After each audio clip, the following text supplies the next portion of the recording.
Let's have a look at some of the terms you will need to become familiar with when working out the costs of running your business. We'll start with variable costs. Variable costs are costs that change as the quantity of the goods or services that a business produces changes. Variable costs occur in two subcategories. Cost of goods sold. These are the costs associated specifically with each unit of sale.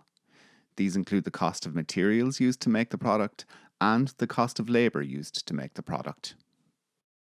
Other variable costs. These can include commission, payment to salespeople, shipping and handling charges, and packaging costs. Now let's look at calculating gross profit per unit. We looked at this in session 7, but this time we will include more information in our table on variable costs. After you know your variable costs per unit of sale, you can calculate your gross profit.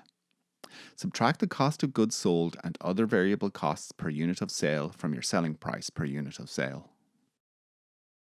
But how does this work if you are selling more than one type of product? Let's look at how we figure out the economics of one unit when selling more than one product. If your business is selling many similar products, an average or typical EOU can be used. Let's look at an example. Claire sells 4 different types of keyrings. She sells them all for €3.50, but buys them from a wholesaler at different prices. She buys keyring A for 75 cents, keyring B for 90 cents, keyring C for €1.10, and keyring D for €1.25.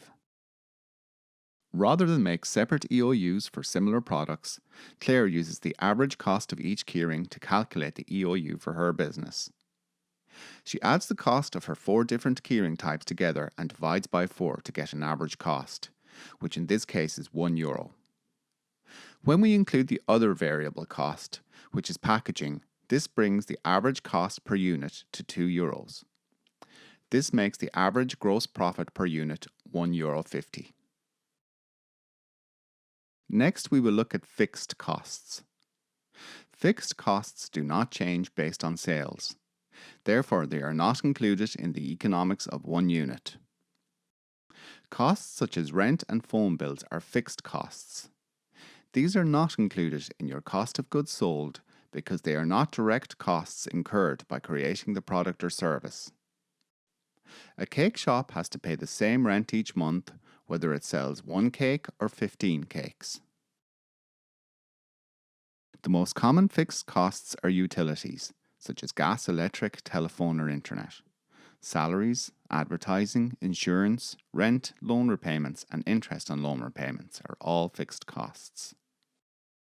It is important to understand that you will pay your fixed costs out of your gross profit. Fixed costs are a big challenge because they have to be paid whether or not the business makes any gross profit. The entrepreneur should be cautious about taking on fixed costs. Finally, we will look at the break-even point for a business. This is the number of units you must sell to meet all the costs involved in running the business.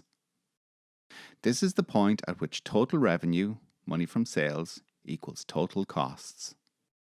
It is important that an entrepreneur calculates the break-even point so that they are aware of the number of units they need to produce to cover their costs. Any units sold above the break-even point will be profit. If an entrepreneur is selling below the break-even point, they are making a loss.